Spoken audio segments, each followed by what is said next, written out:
Di video ini, saya akan menjelaskan tentang eating disorder. Diharapkan dengan menyimak video ini, Anda dapat membedakan gangguan-gangguan yang termasuk sebagai eating disorder, yaitu anorexia nervosa, bulimia nervosa, dan binge eating disorder. Pembahasan akan terbagi menjadi 3 bagian. Pertama, penjelasan tentang anorexia nervosa. Kedua, penjelasan tentang bulimia nervosa. Ketiga, penjelasan tentang binge eating disorder. Gangguan pertama dari eating disorder yang akan dibahas adalah anorexia nervosa. Untuk memahami apakah anorexia nervosa itu, maka perlu dipahami dulu arti katanya, yaitu anoreksia yang berarti kehilangan nafsu makan, dan nervosa yang berarti kehilangan nafsu makan itu terjadi disebabkan oleh situasi emosi. Dalam DSM-5, seseorang didiagnosa mengalami anoreksia nervosa jika menunjukkan simptom berikut. Pertama, pembatasan makanan yang menyebabkan berat badannya sangat rendah secara signifikan dan bahkan berada di bawah batas normal. Kedua, adanya ketakutan yang intens atau ketakutan yang kuat akan adanya penambahan berat badan dan menjadi gemuk atau menampilkan perilaku yang secara terus-menerus berupaya untuk mencegah penambahan berat badan. Ketiga, adanya masalah dengan body image atau persepsi orang tentang kemenarikan tubuhnya, seperti yang terlihat di gambar.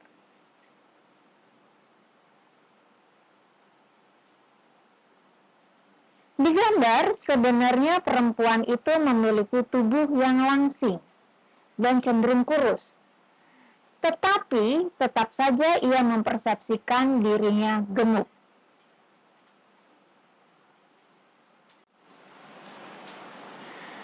Anoreksia nervosa ini biasanya mulai terjadi pada awal hingga pertengahan usia remaja. Kebanyakan anoreksia nervosa terjadi pada perempuan. Tetapi anoreksia nervosa juga dapat terjadi pada laki-laki. Terdapat 2 tipe anoreksia nervosa, yaitu restricting type dan binge eating atau purging type.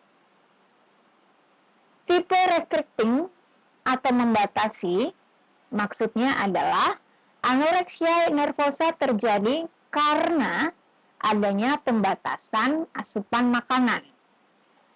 Sedangkan tipe binge eating atau pesta makan banyak, atau tipe purging atau membersihkan atau mencuci perut, maksudnya adalah anoreksia nervosa yang terjadi karena orang terus-menerus menampilkan perilaku banyak makan dan kemudian membersihkan makanan yang masuk, yang biasanya dilakukan dengan cara memuntahkannya.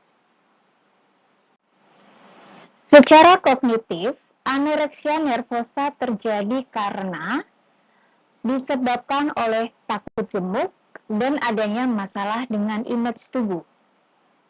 Hal ini membuat perilaku yang berguna membuat tubuh kurus atau membuat tubuh tetap kurus akan di-reinforce atau diperkuat secara negatif, yang ditandai dengan menurunnya kecemasan menjadi gemuk. Jenis gangguan makan berikutnya adalah bulimia nervosa. Bulimia nervosa berasal dari kata bulimia, yaitu bahasa Yunani yang artinya lembu yang kelaparan. Bulimia nervosa sendiri ditandai oleh episode mengkonsumsi dengan cepat makanan dalam jumlah yang banyak yang diikuti dengan perilaku kompensasi seperti muntah, puasa, olahraga berlebihan yang bertujuan untuk mencegah penambahan berat badan. Dalam DSM-5, bulimia nervosa dijelaskan sebagai episode binge eating yang berulang. Maksudnya adalah makan dengan porsi yang lebih banyak dari kebanyakan orang dalam waktu dan situasi yang sama. Waktu dan situasi yang sama ini adalah sama-sama di pagi hari dan belum makan. Misalnya seperti itu. Orang yang mengalami bulimia nervosa akan makan dalam porsi yang lebih besar daripada orang yang tidak mengalami bulimia nervosa. Perilaku makan seperti ini dilakukan berulang kali dalam waktu yang berbeda-beda. Misalnya pada saat makan pagi, kemudian terjadi lagi saat makan siang, dan terjadi lagi saat makan malam. Selain itu, episode binge eating yang berulang juga ditandai dengan sangat kurangnya kemampuan untuk mengontrol makan yang berlebihan pada waktu itu. Jadi, dia tidak dapat mengontrol makannya atau mengerem makannya. Bulimia disorder juga ditunjukkan dengan perilaku kompensasi yang tidak tepat, yang dilakukan secara berulang dengan tujuan untuk mencegah kenaikan berat badan. Perilaku itu seperti muntah yang diinduksi atau dilakukan atau disengaja oleh dirinya sendiri. Menggunakan obat pencahar, diuretik atau obat lain. Atau puasa atau olahraga tetapi dilakukan secara berlebihan. Perlu diperhatikan bahwa pesta makan atau makan dengan porsi yang banyak dan perilaku kompensasi yang tidak tepat ini dilakukan setidaknya sekali dalam seminggu selama 3 bulan. Selain itu, bulimia nervosa juga ditunjukkan dengan adanya evaluasi diri yang sangat dipengaruhi oleh bentuk dan berat badan.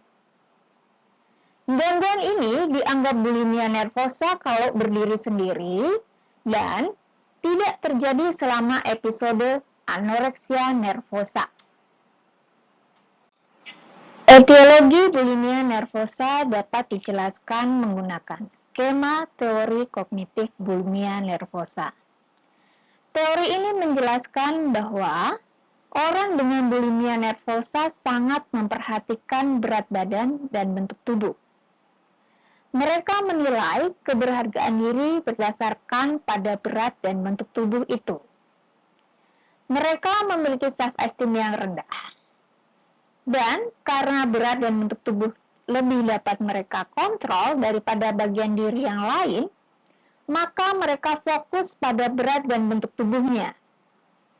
Mereka berharap usahanya di area bentuk dan berat tubuh akan berhasil dan membuat diri mereka merasa lebih baik secara keseluruhan. Hal ini membuat mereka mencoba melakukan pembatasan makan yang sangat kaku dengan aturan yang keras, yang tentu saja hal ini mereka buat sendiri. Aturan ini tentang seberapa banyak yang dimakan, jenis makanannya, dan kapan makan. Aturan yang terlalu ketat ini akhirnya rusak. Mereka tidak dapat mematuhinya. Dan kemudian malah menjadi pesta makan atau banyak makan. Setelah pesta makan ini, mereka menjadi merasa jijik dengan dirinya sendiri. Dan takut menjadi gemuk. Yang kemudian mengarahkannya pada tindakan kompensasi seperti muntah. Meskipun perilaku purging atau cuci perut ini mengurangi kecemasan karena sudah makan terlalu banyak, tetapi kenyamanan ini hanya sementara. Kondisi ini menjadi seperti siklus yang membuat self-esteem-nya menjadi rendah dan memicu binge dan purging, sehingga siklus akan berulang lagi. Gangguan makan ketiga adalah binge eating disorder. Dalam DSM-5, binge eating disorder dijelaskan sebagai gangguan dengan adanya episode pesta makan atau makan banyak yang berulang. Episode pesta makan ini meliputi paling tidak 3 karakteristik berikut, yaitu makan lebih cepat dari biasanya atau lebih cepat dari kebanyakan orang, makan sampai kekenyangan, makan dalam porsi besar meskipun tidak lapar, makan sendirian atau sembunyi-sembunyi karena malu dengan porsi makannya yang besar, merasa buruk setelah makan banyak. Dalam binge eating disorder ini, meskipun telah pesta makan, tetapi tidak ada perilaku kompensasi yang ditunjukkannya. Penjelasan tentang penyebab binge eating disorder ini sebenarnya tercakup dalam penjelasan tentang etiologi bulimia nervosa yang sudah dibahas sebelumnya. Hanya dalam binge eating disorder tidak sampai terjadi perilaku kompensasi. Berikut rangkuman perbandingan antara anoreksia nervosa type restricted, anoreksia nervosa type binge atau purge, bulimia nervosa, dan binge eating disorder. Perbedaan ini didasarkan atas aspek berat badan, image tubuh, perilaku binge, purging atau perilaku kompensasi lain, dan perasaan kurangnya kontrol dalam perilaku makan banyak. Silakan kalian pelajari dan pahami dengan baik. Setelah membahas tentang 3 gangguan yang termasuk dalam eating disorder, Anda diminta untuk menjelaskan perbedaan utama antara ketiganya. Apabila Anda masih bingung dengan penjelasan yang diberikan, Anda dapat memahami lebih lanjut materi eating disorder ini dengan membaca buku Abnormal Psychology seperti yang ditampilkan berikut.